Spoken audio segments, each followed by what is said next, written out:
Assalamualaikum warahmatullahi wabarakatuh. Bismillahirrahmanirrahim. Alhamdulillahirabbil alamin wa bihi nasta'inu ala umurid dunya waddin. Wassalatu wassalamu ala asyrafil anbiya'i wal mursalin sayyidina wa maulana Muhammadin wa ala alihi wa sahbihi ajmain. Rabbi shrah li sadri wa yassir li amri wahlul 'uqdatam min lisani yafqahu qawli, amma ba'du. Baik, pertemuan kita pada hari ini kita buka bersama-sama dengan membaca lafaz basmalah. Bismillahirrahmanirrahim. Baik, mahasiswa HKI semester 2 yang mengambil MK Ulumul Hadis. Pada kesempatan kali ini kita akan masuk pada pertemuan ke berapa ini? Pertemuan kelima ya, pertemuan keempat, pertemuan keempat. Yang pada pertemuan kali ini kita akan melanjutkan materi kita di materi yang ketiga, yaitu materi tentang sejarah hadis pada masa pra-kodifikasi. Jadi kita akan fokus pembahasannya pada apa yang terjadi dalam pengembangan hadis pada masa pra-kodifikasi. Apa itu kodifikasi? Sebenarnya ini materi akan dijelaskan mengenai pengertian kodifikasi di pertemuan minggu depan. Ya, tapi tidak apa-apa lah saya jelaskan singkat aja. Apa itu kodifikasi? Jadi kodifikasi itu sebenarnya intinya adalah penyusunan, pengkodean. Nah, berarti di situ ada pembukuan. Nah, berarti kodifikasi adalah pembukuan hadis, kodifikasi hadis ya. Nah, kita akan bahas pra-nya dulu. Pra itu maksudnya apa? Sebelum. Berarti sejarah atau era masa di mana hadis itu belum dibukukan secara resmi. Bagaimana perkembangan hadisnya? Kira-kira seperti apa? Nah, itu akan kita bahas. Baik. Saya share screen dulu ya materi modul saya hari ini. Oke, sebentar. Sabar ya. Nah, ini dia. Oke. Sejarah hadis pada masa pra-kodifikasi. Itu pembahasan kita, materi kita hari ini. Yang akan kita bahas antara lain ada 3 hal ya. Pertama, sejarah hadis pada masa Rasulullah. Yang kedua, sejarah hadis pada masa sahabat. Dan yang ketiga, sejarah hadis pada masa tabi'in. Nah, jadi 3 submateri akan kita bahas pada hari ini. Baik, kita bahas yang pertama. Sejarah hadis pada masa Rasulullah Shallallahu Alaihi Wasallam. Nah, kita tahu ya bahwa dalam sejarahnya di awal-awal Nabi menjalankan misi sebagai Nabi, sebagai Rasulullah, itu memang masih banyak sahabat yang belum begitu menerima keberadaan Islam. Tapi lambat laun berkat pendekatan Nabi yang santun, yang penuh dengan kelembutan, penuh dengan akhlak yang mulia, maka perlahan dan pasti sebagian umat pada saat itu mulai luluh dan menaruh kepercayaan penuh kepada Nabi. Nah, karena semakin lama, semakin waktu berjalan, itu umat mulai menerima kehadiran Nabi dan otomatis juga menerima keberadaan Islam sebagai ajaran agama yang baru, maka perlahan-lahan ketertarikan umat itu mulai muncul dan meningkat, gitu ya. Nah, maka dari itu ketertarikan umat Islam kepada apa yang diajarkan oleh Nabi semakin besar, semakin kuat, dan itu pada akhirnya menjadi pemicu kenapa pada akhirnya banyak sahabat-sahabat yang akhirnya mengikuti semua apa yang Nabi lakukan, semua mencontoh apa yang Nabi contohkan, apa yang Nabi lakukan. Karena mungkin saja yang Nabi lakukan itu berarti sebuah isyarat dari Allah bahwa ini adalah perintah, ini adalah larangan, ini adalah anjuran, ini adalah hal-hal yang harus dicegah dan lain sebagainya. Nah, dan itu yang pada akhirnya memotivasi masyarakat, memotivasi sahabat untuk mengikuti dan mendengarkan apa yang Nabi sabdakan, apa yang Nabi titahkan ketika itu, dan pada akhirnya dilanjutkan kepada mereka untuk menyampaikan kepada orang lain. Nah, ini dasar yang menjadi latar belakang mengapa hadis itu muncul ya. Hadis itu lahir ya karena adanya peran sahabat, karena ada figur utama Nabi dan sahabat. Jadi sahabat melihat Nabi berkata, pernah kumpul bersama Nabi, Nabi bersabda A. Kemudian ini ajaran ini fatwa agama ini syariat ini, maka harus disampaikan kepada orang lain. Nah, dan penyampaian kepada orang lain itulah yang menjadi cikal bakal lahirnya hadis. Nah, di samping sebagai utusan Allah, Nabi Muhammad SAW adalah panutan dan tokoh masyarakat. Nah, dalam kapasitas apapun, baik Nabi sebagai Rasul, Nabi sebagai pemimpin masyarakat, Nabi sebagai panglima perang, bahkan Nabi sebagai sahabat dan kepala rumah tangga, itu segala tingkah laku beliau, segala ucapan beliau, dan segala korinah atau takrir yang disampaikan oleh Rasulullah itu kemudian menjadi dasar ajaran Islam dalam bentuk hadis ya.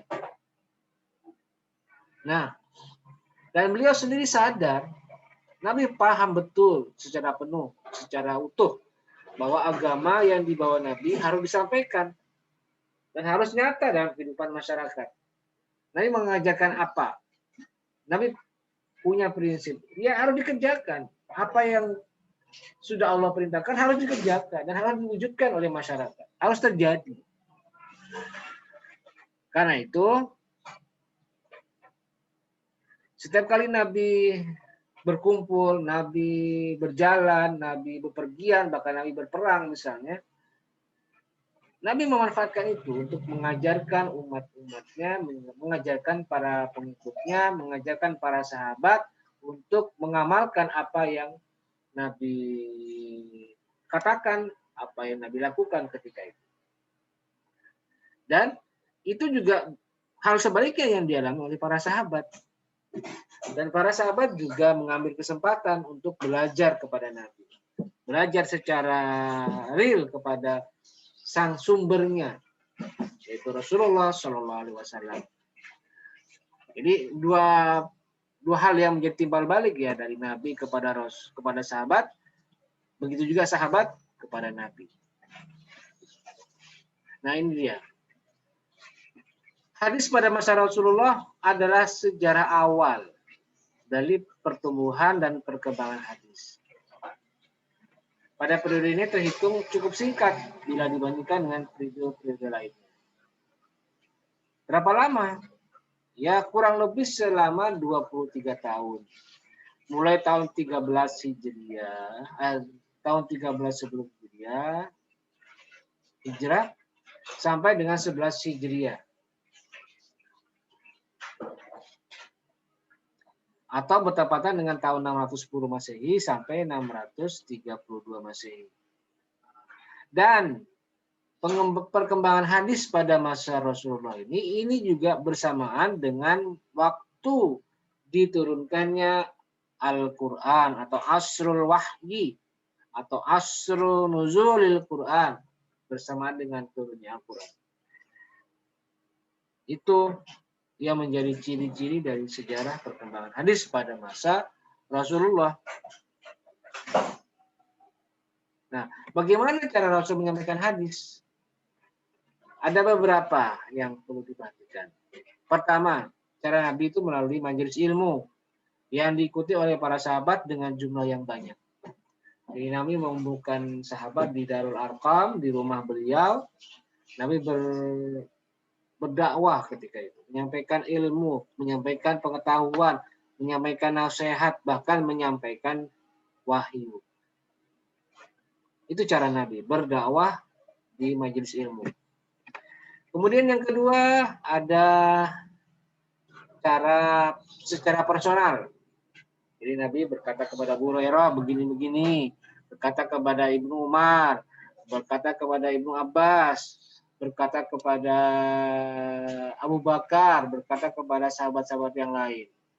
Secara pribadi, secara individual, secara personal disampaikan kepada mereka. Itu cara hadis disampaikan. Kemudian yang ketiga, nah ini disampaikan secara terbuka. Melalui apa? Melalui khutbah, melalui ceramah, melalui orasi di depan orang banyak. Misalnya seperti Nabi berkhutbah di saat haji wada atau haji perpisahan, atau ketika Fathu Makkah atau penaklukan kota Makkah. Kemudian cara lain adalah dengan ini, dicontohkan langsung. Nabi melakukan apa? Dipraktekkan sama Nabi. Ini biasanya hadis fi'liyah, hadis perbuatan. Musyahadah. Dan kemudian disaksikan oleh para sahabat. Jadi Nabi melakukan apa? Misalnya sholat. Nabi sholat, menjadi imam sholat, atau melaksanakan sholat secara munfarid dan dilihat oleh Aisyah misalnya. Nah itu cara Nabi menyampaikan hadis dan disaksikan oleh para sahabat. Nah itu beberapa cara Nabi dalam menyampaikan hadis. Nah kemudian kita lihat juga ada cara lain yang peranannya sama seperti cara-cara yang sudah disebutkan sebelumnya dalam penjelasan hadis di masa Nabi. Seperti apa? Misalnya yang pertama, peristiwa ketika dulu Nabi pernah datang ke pasar. Kemudian Nabi melihat ada pedagang yang kayaknya agak curiga Nabi ini. Kok begitu ya berdagangnya ya? Kemudian Nabi bertanya, coba gimana cara kamu berdagang? Terus si pedagang itu menjawab begini. Nah, kemudian Nabi menyuruh pedagang tadi itu, coba kamu masukkan tangan kamu ke dalam barang dagangan kamu. Coba lihat. Coba masukkan tangan kamu. Nah, kemudian tangan pedagang itu masuk ke dalam barangnya. Begitu diangkat, ternyata tangannya basah. Nah, itu berarti dia sedang melakukan cara berdagang yang curang. Karena apa? Memberatkan timbangan. Dengan apa? Dengan air. Nah, karena itu Nabi bersabda, tidak termasuk golongan kami orang yang menipu. Ini cara lain ketika Nabi menyampaikan hadis kepada umatnya. Ada peristiwanya, ada wurudnya, ada kejadiannya, ada peristiwa yang melatar belakangnya dan kemudian Nabi melakukan tindakan dan bersabda. Itu cara yang pertama. Cara lain atau media lain. Kemudian yang kedua, peristiwa yang dijumpai sahabat kemudian dilaporkan kepada Nabi. Ditanyakan bagaimana hukumnya. Masalahnya apa? Ada 2 orang sahabat. Mau musafir dia, mau bepergian. Kemudian datang waktu sholat. Nah kemudian mereka mau wudhu. Tapi karena saat mereka mau wudhu tidak ada air, cari air kemana nggak ada, air kosong. Kan tempatnya tandus. Mereka cari air susah. Tempatnya gersang, tempatnya padang pasir, nggak ada air. Akhirnya mereka putuskan, udah gini aja dah. Kita sholat tapi tayamum. Oke, dan sholatlah mereka berdua dengan tayamum. Nah begitu selesai sholat, keduanya sholat selesai, terus ketemu air. Mungkin hujan barangkali ya, atau apa gitu, atau keluar air dari sumber air. Terus sahabat yang pertama langsung ambil wudhu lagi. Wudhu setelah selesai sholat dan waktunya masih ada waktu itu ya, waktu sholatnya masih ada. Langsung wudhu sahabat yang pertama. Wudhu, setelah selesai wudhu langsung sholat ulang. Dia sholat lagi. Tapi sahabat yang satunya itu tidak sholat. Karena dianggap sudah selesai saya tidak perlu ulang lagi sholat saya tidak perlu mengulang lagi karena saya sudah sholat. Walaupun saya tayamum. Nah, hal ini menjadi perdebatan. Bagaimana hukumnya ini? Sholat ulang atau tetap seperti sholat sebelumnya yang hanya tayamum, padahal ada air yang baru ketemu misalnya. Nah, ditanyalah hal ini kepada Nabi, kemudian Nabi bersabda kepada sahabat yang pertama. Yang tidak mengulang salat, Nabi bilang begini, engkau telah memenuhi sunnahku, salatmu sudah cukup. Terus yang kepada sahabat yang sholat, Nabi bersabda, engkau mendapatkan 2 pahala. Jadi artinya apa? Nabi bersifat tidak saklek terhadap apa yang terjadi. Seperti ini kasusnya. Jadi Nabi bilang, ya udah apa-apa, biarin aja. Sholat ya silakan, enggak sholat juga enggak apa-apa. Berarti hukum tayamum yang ketika tayamum itu ditemukan air, maka hukumnya tidak masalah jika tidak sholat, misalnya tidak harus sholat lagi, tidak masalah. Dan silakan juga jika ada yang mengulang kembali sholat, tidak masalah. Silakan dipilih. Jadi itulah hukum dari perbuatan tayamum ketika belum ditemukan air dan ketika ditemukan air. Ini hadisnya dan cara Nabi menyampaikan seperti itu. Ada masalah dilaporkan kepada Nabi, Nabi kemudian berfatwa, bersabda. Nah, itulah cara Nabi dalam menyampaikan hadis. Nah, berikutnya adalah faktor-faktor yang mendukung percepatan penyiaran hadis di masa Nabi. Jadi, apa sebenarnya sehingga hadis itu begitu cepat tersebar ke semua lapisan masyarakat, bahkan ke semua penjuru dunia, ke semua bagian wilayah yang luas. Apa yang mendukung sampai begitu cepatnya tersiar hadis di masa Nabi? Ada beberapa faktor. Yang pertama adalah ya karena Rasulullah rajin berdakwah. Kalau tidak rajin maka tidak akan semasif ini tersebarnya hadis. Bahkan sampai ke daerah Persia, hadis itu menjadi sangat populer. Ya misalnya Imam Bukhari itu kan orang Persia. Kok bisa Persia itu Persia tahu nggak Persia? Persia itu kan daerah yang kalau bisa dibayangkan Persia itu bukan cuma Iran ya, tapi sampai ke atasnya. Iran misalnya ke Afghanistan yang sekarang menjadi bekas pecahan Uni Soviet, itu kan semua Persia itu. Dan itu jauh ya, bisa dibayangkan jauh. Kok bisa ya hadis itu sampai ke sana? Bahkan Imam Bukhari itu lahir sebagai orang Persia.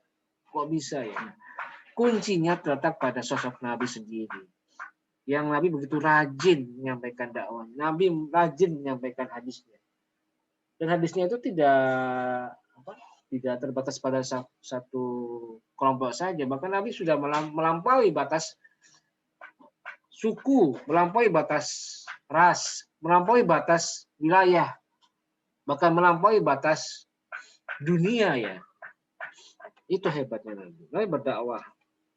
Dan apa yang didakwakan itu sangat universal. Dan semua masyarakat, semua umat di era manapun, di zaman manapun, di wilayah manapun bisa memahaminya dengan baik. Itu alasan yang pertama, faktor pertama. Yang kedua adalah karena memang karakter ajaran Islam itu sebagai ajaran baru sudah membangkitkan semangat orang di lingkungannya untuk selalu mempertanyakan kandungan ajaran Islam. Dan selanjutnya secara otomatis tersebar ke orang lain secara berkesinambungan. Artinya, yaitu karakter ajaran Islam. Misalnya karakter tentang taharah, bersuci. Kewajiban bersuci itu akhirnya bisa merembet kemana-mana. Sehingga hadis tentang bersuci itu menjadi inspirasi bagi banyak orang. Bahwa hidup itu harus bersih. Maka muncullah misalnya kelompok-kelompok yang mengkampanyekan pentingnya kebersihan. Dan umat Islam harus menjadi pelopor bagi pesan-pesan kebersihan dalam hidup. Seperti itu. Memang karakter ajaran Islam sendiri yang membangkitkan ghirah orang-orang yang memahami akan pentingnya kebersihan atau pentingnya ajaran Islam itu. Itu yang kedua. Yang ketiga adalah peranan para istri Nabi yang sangat besar dalam penyiaran Islam, termasuk hadis. Jadi perannya sangat besar. Bagaimana kasus-kasus yang ditanyakan oleh Nabi, yang ditanyakan oleh kaum perempuan kepada Nabi, itu menjadi terjawab dengan baik setelah melalui perantara para istri. Jadi misalnya ada sahabat perempuan yang bertanya mengenai hukum hulu, misalnya hukum bercerai karena peran istri. Sebagaimana diketahui kan talak itu kan hanya boleh dilakukan oleh suami. Terus bagaimana kalau istri yang mengambil alih? Apakah hak talak itu menjadi hak istri juga? Nah, maka muncullah hulu. Nah, ini kan laporan dari seorang perempuan, istri dari seorang sahabat. Nah, bagaimana bisa mendapatkan jawaban? Nah, akhirnya datanglah Aisyah yang membantu memediasi, membantu menjadi fasilitator untuk menanyakan hal itu kepada Nabi. Dan Nabi menjawab dengan baik melalui perantara Aisyah. Nah, jadi peran istri juga sangat penting. Istri Nabi banyak. Dan fungsi dari masing-masing istri sudah jelas. Membantu menyiarkan hadis kepada umatnya masing-masing. Kepada masyarakatnya masing-masing. Itu faktor yang menyebabkan hadis begitu cepat tersebar ke semua lapisan di masa Nabi. Baik, yang berikutnya adalah hadis pada masa sahabat. Hadis pada masa sahabat.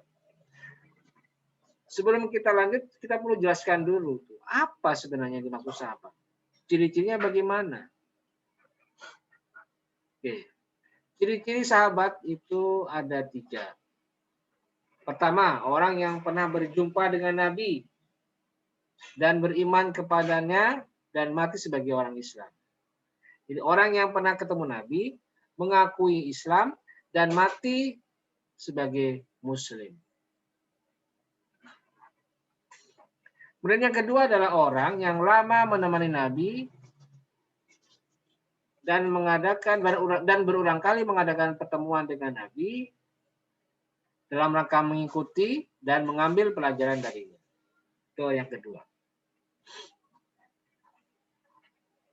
Dan yang ketiga adalah orang Islam yang pernah menemani Nabi atau terlihat bersama Nabi. Jadi itu sahabat. Kalau misalnya ada orang hidupnya sezaman dengan Nabi, tapi dia tidak mengakui Islam dan dia tidak beriman kepada Allah dan Rasul-Nya, maka apakah itu disebut sahabat? Tidak. Orang yang memerangi Nabi, memerangi Islam, itu dianggap sebagai orang kafir, orang yang tidak beriman kepada Allah. Jadi dia bukan sahabat. Intinya sahabat itu orang yang seperti ini kategori. Nah, sekarang bagaimana perkembangan hadis pada masa sahabat? Nah, hadis pada masa sahabat itu berlangsung sejak tahun 11 Hijriah sampai dengan 40 Hijriah. Jadi sekitar 29 tahun. Disebut juga dengan masa kibarus sahabah.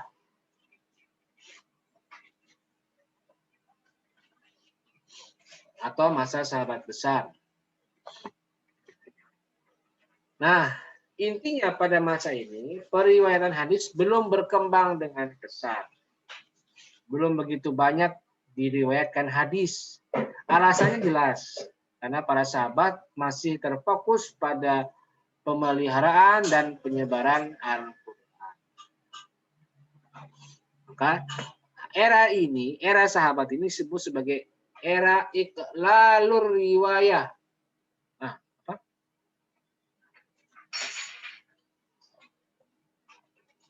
Atau era iqlalur riwayah, menyedikitkan riwayat. Jadi tidak banyak hadis diriwayatkan. Kalau ada sahabat yang mengatakan, entar dulu, kata sahabat. Nanti dulu, kita fokus ini Al-Quran, jangan dulu hadis di nomor sekian dulu. Yang penting kita Al-Quran dulu kita fokuskan.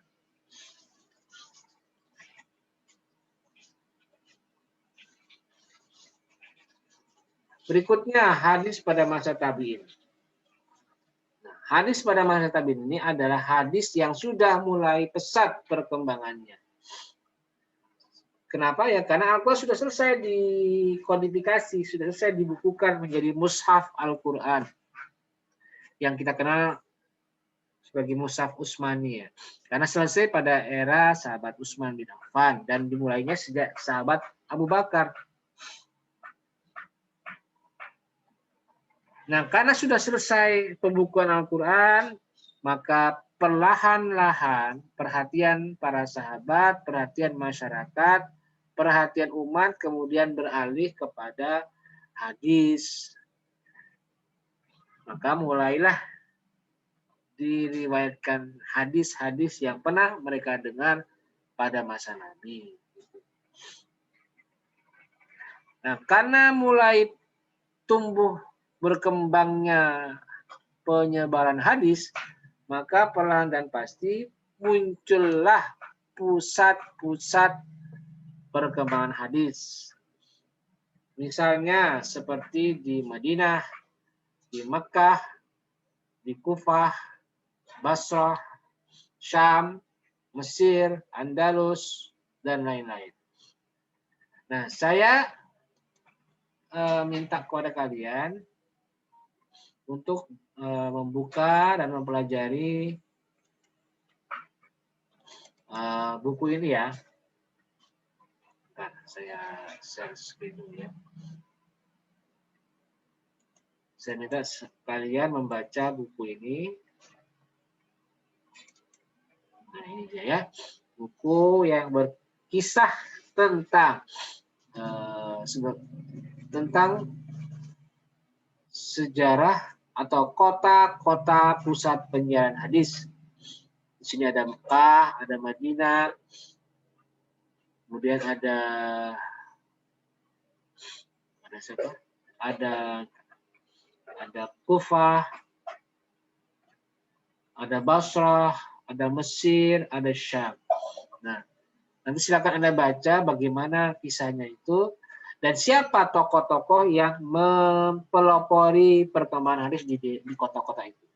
Di sini ada. Misalnya di Madinah, itu kita kenal sebagai kota yang memunculkan tokoh hadis terkenal bernama siapa?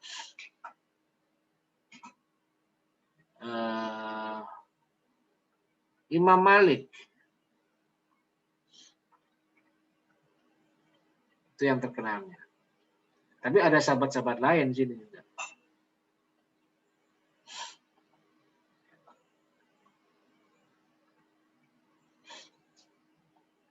Ya, silakan Anda pelajari, Anda baca sebagai bahan tambahan referensi dari materi tentang sejarah hadis pada masa prakodifikasi atau pada masa sahabat.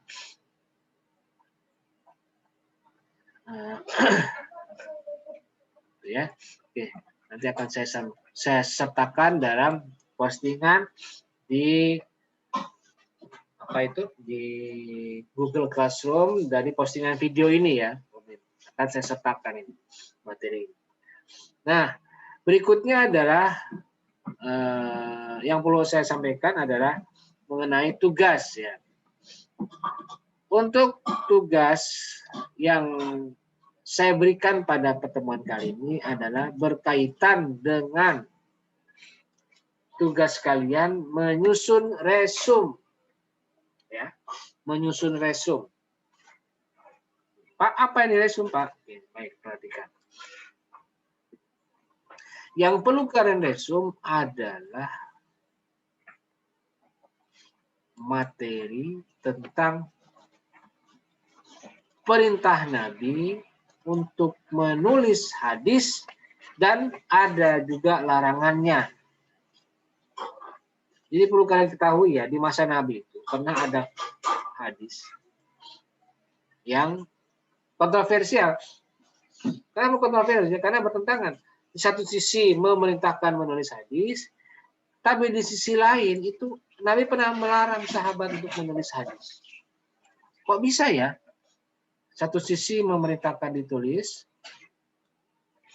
tapi di sisi lain Nabi melarang. Apa maksudnya? Apa faktor yang melatar belakangi munculnya dua hal yang bertentangan ini? Nanti kalian jawab pertanyaan saya dengan cara kalian meresum materi tentang penulisan hadis dan pelarangan Nabi terhadap penulisan hadis. Nah, kalian dalam hal ini saya minta untuk meresum isi dalam buku yang berjudul Hadis Nabi Telah Historis dan Metodologi karangan Profesor Dr. Muhammad Zuhdi yang tadi sudah saya tampilkan yaitu tapi yang materi lain ya. Tapi bukunya sama. Bukunya sama. Jadi ini saya screen dulu ya. Bukunya sama, tapi halamannya berbeda. Ini dia. Bukunya ini ya, sama ya. Hadis Nabi Telah Historis dan Metodologis karangan Profesor Muhammad Zuhri. Nah, kemudian Anda meresum ini nih.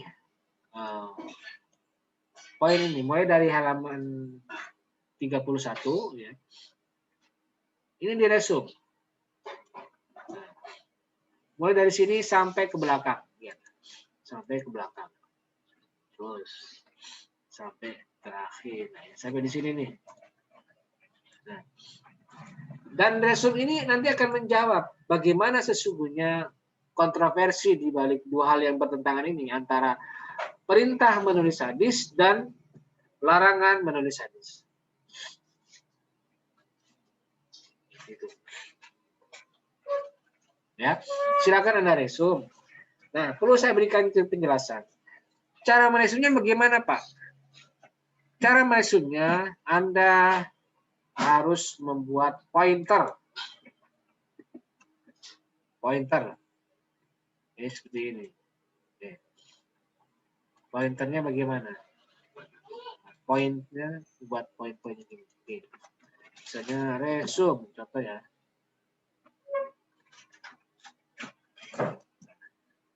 Resume materi tentang penulisan dan pelarangan penulisan hadis. Resumnya langsung satu poin-poinnya. Nah, tulis bla bla bla bla bla. Yang kedua baru bla bla bla lagi sampai selesai. Nah, ini kalian lihat di buku tadi itu ya. Buku karangannya Prof. Zuhri. yang tadi itu. Poinnya apa saja? Kira-kira. Nah, kira-kira dari tulisan tadi itu apa yang bisa diambil intisari? Nah, jadi resume-nya itu bersifat intisari. Ada cukup membuat poin seperti ini. 1 bagaimana sampai 2 bagaimana, 3 bagaimana sampai selesai. Jadi tidak langsung, tidak perlu. Jadi kalian tidak perlu untuk menulis secara lengkap bagaimana. Cukup ambil intisari dari tulisan tadi. Ya. Dan perlu diingat bahwa penulisannya itu tidak diketik. Ya, saya ingatkan, tidak diketik, tetapi ditulis tangan. Ditulis tangan di kertas folio bergaris. Folio bergaris ya. Seperti apa? Nih, saya kasih contoh. Seperti ini. Ya. Ini dia ya. Folio bergaris. Oke, itu ya. Folio bergaris. Dan nanti setelah selesai tugasnya dikerjakan, baru kalian foto. Ya.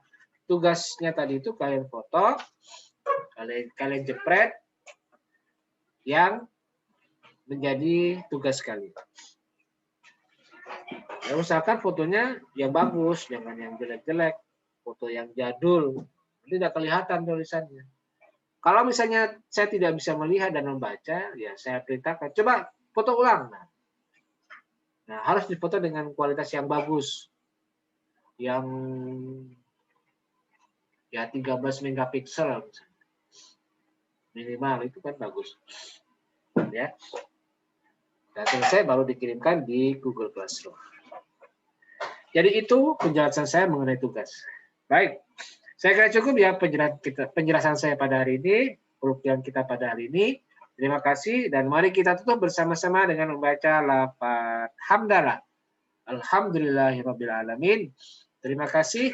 Wallahul muwaffiq ila aqwamit thoriq. Wassalamualaikum warahmatullahi wabarakatuh.